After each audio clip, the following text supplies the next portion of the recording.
ಗುರುಭ್ಯೋ ನಮಃ ನರಸಿಂಹೋ ಅಖಿಲಾಜ್ಞಾನಮತಧ್ವಾಂತದಿವಾಕರಃ ಜಯತ್ಯಮಿತಸಜ್ಞಾನಸುಖಶಕ್ತಿಭಯೋನಿಧಿಃ. ಕಾವ್ಯನವನೀತ ಚತುರ್ಥಃ ಪಾಠಃ ಸತಿ ಸಾವಿತ್ರಿ. ಹಾಗೆ ಅಂತ ಕಥಾವಸ್ತು. ದ್ಯೂತಪರಾಜಿತಾಃ ಪಾಂಡವಾಃ ಸರ್ವಾನ್ ಪರಿತ್ಯಜ್ಯ ಪ್ರತಿಜ್ಞಾನುಸಾರಂ ವನಂ ಜಗ್ಮುಹು. ಇದು ಮಹಾಭಾರತದಲ್ಲಿ ಬರತಕ್ಕ ಒಂದು ಕಥೆ. ಇದು ದ್ಯೂತದಲ್ಲಿ ಸೋತವರಾಗಿ ಪಾಂಡವರು ಸರ್ವಾನ್ ಪರಿತ್ಯಜ್ಯ ಎಲ್ಲ ರಾಜವನ್ನು ಕೂಡ ಬಿಟ್ಟು ಪ್ರತಿಜ್ಞಾನುಸಾರಂ ತಾವು ಮಾಡಿದ ಪ್ರತಿಜ್ಞೆಯ ಪ್ರಕಾರ ವನಂ ಜಗ್ಮುಹು ವನಕ್ಕೆ ಹೋದರು.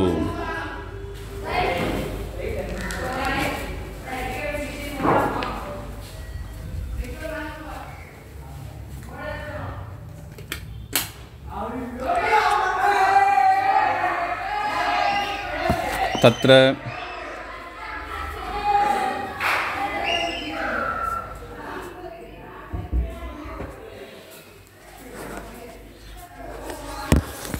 ತತ್ರ ದುರ್ಯೋಧನಸ್ಯ ಆವೃತಃ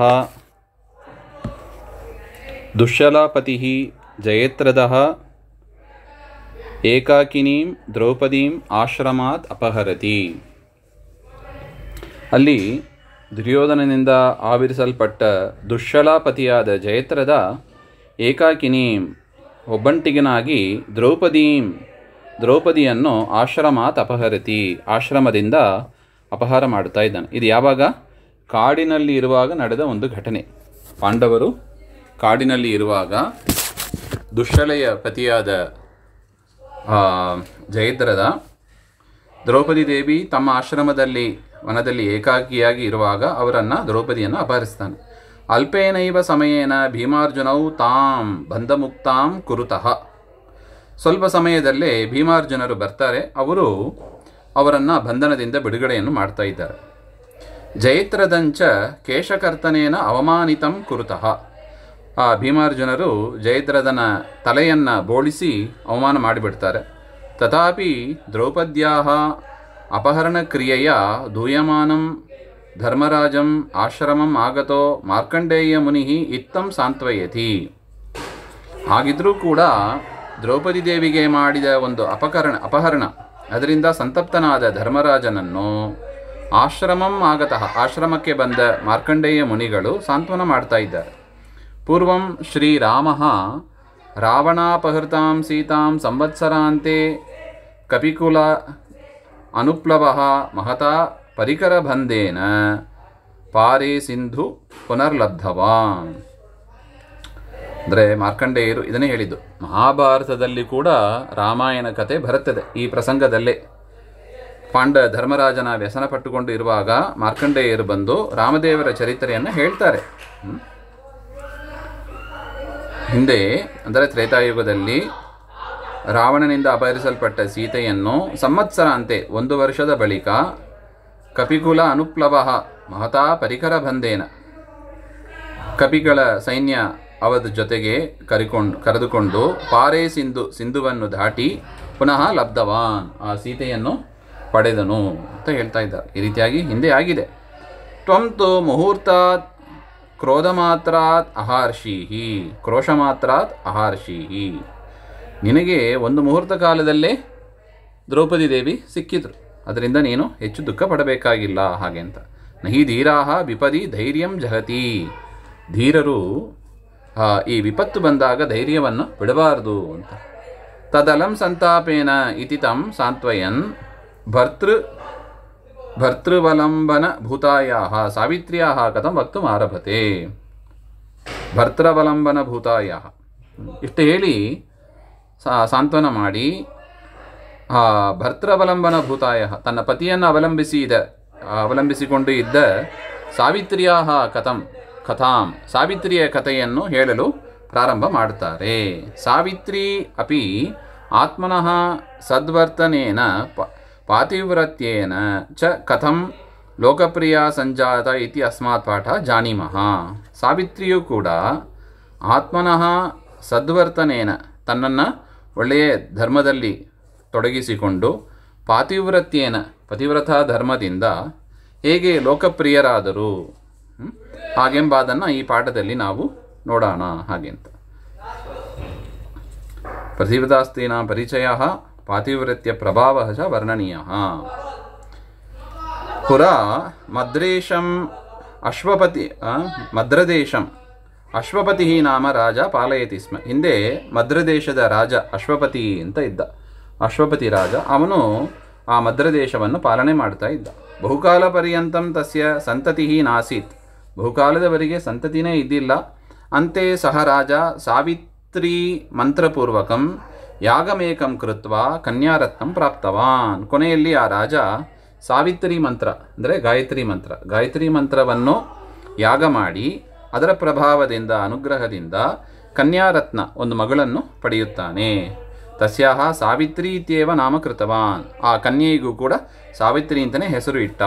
ಶುಕ್ಲಪಕ್ಷಃ ಚಂದ್ರ ಇವ ಕಾಂತ್ಯ ಶ್ರಿಯಾ ಚ ಸಾ ದಿನೇ ದಿನೇ ಬವೃಧೆ. ಶುಕ್ಲಪಕ್ಷದ ಚಂದ್ರ ಹೇಗೆ ಬೆಳೆಯುತ್ತಾನೋ ಅದೇ ರೀತಿಯಾಗಿ ಆ ಕನ್ಯೆಯೂ ಕೂಡ ಕಾಂತಿಯಿಂದ ಸಂಪತ್ತಿನಿಂದಲೂ ಕೂಡ ದಿನೇ ದಿನೇ ಬೆಳೆದರು ಅಂತ ಹೇಳ್ತಾ ಇದ್ದಾರೆ. ಗಚ್ಚತಿ ಕಾಲೇ ಪ್ರಾಪ್ತವಯಸ್ಕ ಸಾವಿತ್ರಿ ಪಿತುಃ ಇಚ್ಛಾನುಸಾರೇಣ ಸ್ವಾನುರೂಪಂ ವರಮನ್ವೇಷ್ಟುಂ ನೈಕಾನ್ ದೇಶಾನ್ ಸಂಚಾರ್ಯ ಅಂತೆ ಅರಣ್ಯಂ ಪ್ರವಿಶತಿ. ಕಾಲ ಬಂತು, ಆ ಕನ್ಯೆಗೆ ಮದುವೆ ಮಾಡಬೇಕು ಅಂತ ಪ್ರಾಪ್ತವಯಸ್ಕ ಸಾವಿತ್ರಿ ಪಿತುಃ ಇಚ್ಛಾನುಸಾರೇಣ ತಂದೆಯ ಇಚ್ಛೆಗೆ ಅನುಗುಣವಾಗಿ ಸ್ವಾನುರೂಪಂ ವರಂ ಅನ್ವೇಷ್ಟುಂ ತನಗೆ ಅನುಗುಣವಾದ ಒಂದು ವರವನ್ನು ಹುಡುಕುವುದಕ್ಕಾಗಿ ನೈಕಾನ್ ದೇಶಾನ್ ಅನೇಕ ದೇಶಗಳಿಗೆ ಸಂಚಾರ ಮಾಡ್ತಾರೆ ಸಾವಿತ್ರಿ. ಕೊನೆಯಲ್ಲಿ ಅರಣ್ಯಂ ಪ್ರವಿಶತಿ ಒಂದು ಕಾಡಿಗೆ ಹೋಗ್ತಾಳೆ. ತತ್ರ ವಯೋವೃದ್ಧಯೋ ಮಾತಾಪಿತ್ರೋ ಸೇವಾನಿರತಂ ಸತ್ಯವಂತಂ ಮನಸಾ ಅವೃಣೋತ್. ಆ ಕಾಡಿನಲ್ಲಿ ವೃದ್ಧರಾದ ತಂದೆ ತಾಯಿಗೆ ಸೇವೆ ಮಾಡ್ತಾ ಇದ್ದ ಸತ್ಯವಂತ ಎನ್ನುವ ಒಂದು ಪುರುಷನನ್ನು ನೋಡಿ ಮನಸ ಬಯಸಿದರು. ಸ್ವಾಶಯಂಚ ಪಿತ್ರೋಹೋ ನ್ಯಭೇದಯತ್. ತನ್ನ ಅಭಿಲಾಷೆಯನ್ನು ತಂದೆಯತ್ರ ಕೂಡ ಹೇಳ್ತಾ ಇದ್ದಾರೆ. ತಸ್ಮಿನ್ನೇವ ಸಮಯೇ ರಾಜ್ಞಃ ಆಸ್ಥಾನಂ ಆಗತೋ ನಾರದ ಮುನಿ ಏವಂ ಅಬ್ರವೀತ್. ಆ ಸಂದರ್ಭದಲ್ಲಿ ಅವರ ಆಸ್ಥಾನಕ್ಕೆ, ಅಶ್ವಪತಿ ರಾಜನ ಆಸ್ಥಾನಕ್ಕೆ ನಾರದರು ಬರ್ತಾರೆ. ನಾರದರು ಬಂದು ಹೇಳಿದರು, ಸತ್ಯವಾನ್ ಶಾಲ್ವದೇಶಸ್ಯ ದ್ಯುಮತ್ಸೇನ ಭೂಪತೆ ತನಯಃ. ಅವರ ಪರಿಚಯ ಮಾಡಿಸ್ತಾರೆ.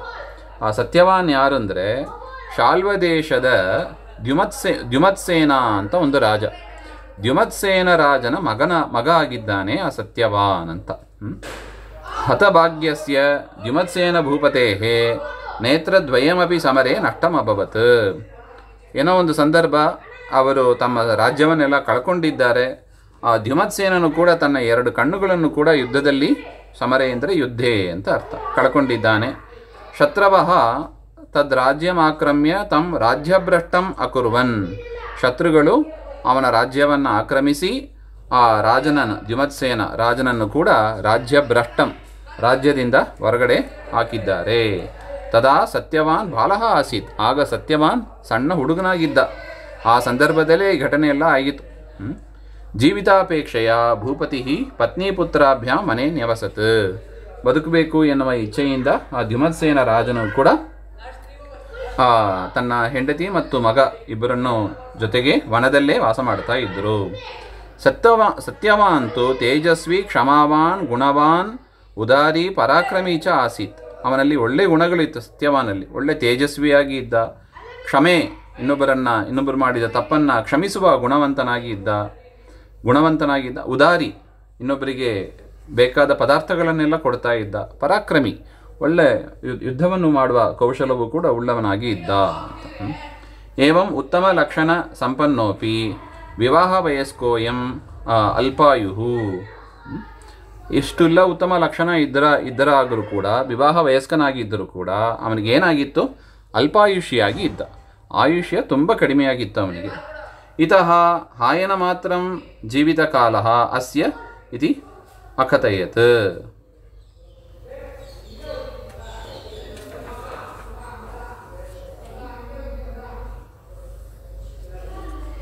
ಒಂದು ಹಾಯನ ಮಾತ್ರ 1 ವರ್ಷ ಕಾಲ ಅವನು ಜೀವಿಸಿಕೊಂಡು ಇರ್ತಾನೆ ಹಾಗೆ ಅಂತ ಜನರು ಕೆಲವರು ಹೇಳಿದರು. ಏತಾದೃಶಂ ಆಘಾತಕರಂ ವಿಷಯಂ ಶ್ರುತ್ವ ಚಿಂತಾಕುಲಿತಃ.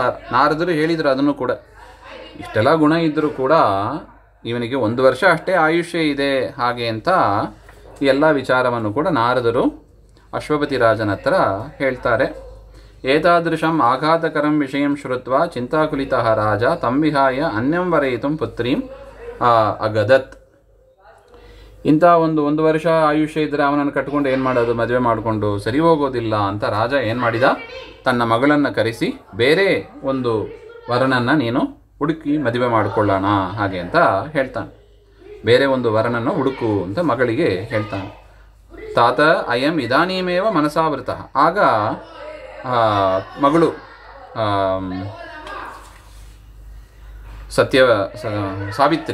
ಸಾವಿತ್ರಿ ಹೇಳ್ತಾಳೆ, ಅಯಂ ಇದಾನೀಮೇವ ಮನಸಾವೃತ, ಈಗ ತಾನೇ ಇವನನ್ನು ನಾನು ಮನಸ ಪತಿಯಿಂದ ಭಾವಿಸಿದ್ದೇನೆ. ಅತಃ ಅಲ್ಪಾಯು ದೀರ್ಘಾಯುರ್ವೇತಿ ನ ಚಿಂತ್ಯತೆ ಮಯಾ.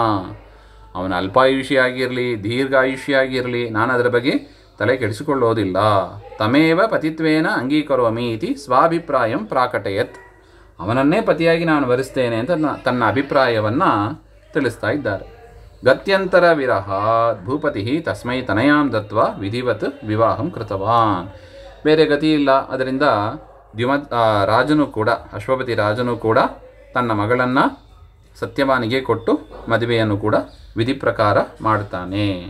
ತತಃ ಸಾವಿತ್ರಿ ರಾಜೋಚಿತ ವಸ್ತ್ರಾಭರಣಾದೀನಿ ಉನ್ಮುಚ್ಯ. ಮದುವೆ ಆದ ನಂತರ ಸಾವಿತ್ರಿ ಏನಾದರೂ ವನದಲ್ಲಿ ಇರ್ತಾರೆ ಅವರೆಲ್ಲ, ಅದರಿಂದ ರಾಜೋಚಿತವಾದ ವಸ್ತ್ರವನ್ನೆಲ್ಲ ಬಿಟ್ಟು ಭರ್ತ್ರಾ ಸಹ ತಾಪಸ ವೇಷೇನ ವನಂ ಜಗಾಮ. ಪತಿಯ ಜೊತೆಗೆ ತಾಪಸ ವೇಷದಿಂದ ವನಕ್ಕೆ ಹೋದರು. ತತ್ರ ಭರ್ತ್ರಾ ಸಹ ಶ್ವಶ್ರೂಜನಸ್ಯ ಚ ಶ್ರದ್ಧೆಯ ಭಕ್ತಿಯ ಉಪಚರಂತಿ ಸರ್ವೇಷಾಂ ಪ್ರೀತಿಭಾಜನ ಅಭೂತ್. ಅಲ್ಲಿ ಪತಿಯ ಜೊತೆಗೆ ಅತ್ತೆ ಮಾವಂದಿರ ಸೇವೆಯನ್ನು ಮಾಡ್ತಾ ಭಕ್ತಿಯಿಂದ ಉಪಚಾರಗಳನ್ನು ಮಾಡುತ್ತಾ ಎಲ್ಲರ ಪ್ರೀತಿಯನ್ನು ಕೂಡ ಅವರು ಸಂಪಾದನೆ ಮಾಡಿದರು. ಮುಂದಿನದ್ದು ಮತ್ತೆ ನೋಡೋಣ. ಶ್ರೀಮದ್ವೇಷಾರ್ಪಣಮಸ್ತು.